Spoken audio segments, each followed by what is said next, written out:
supposed to consider the finance bill and appropriations bill, because it's the budget that it's just one budget that affects from which counties get their share and stuff like that. We also have independent constitutional commissions and independent officers whose budgets require that the Senate must have a say. Those things did not happen. So we have got matters of procedure and matters of substance.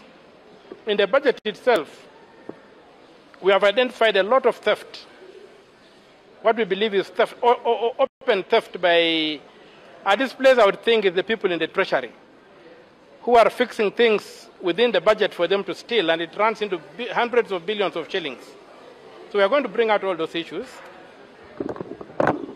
And then we hope that the court will adjudicate the case based on the law and the facts. Lastly, IPRA had already initiated some of these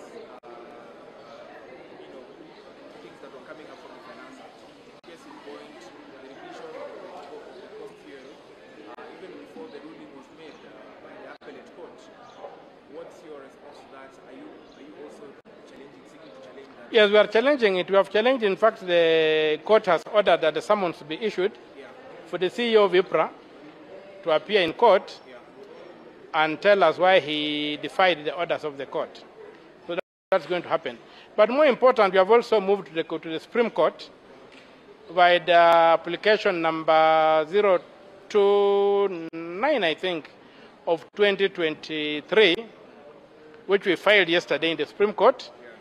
We are challenging the decision of the Court of Appeal, principally to say that paying taxes is more important than keeping the law. Because they said that the government must collect taxes, whatever come rain, come sunshine, the law can be dealt with later.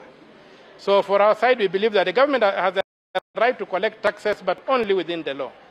So we are going to move in the Supreme Court to see whether we shall get some relief, so the people should not lose hope. We are moving to the Supreme Court to seek conservative orders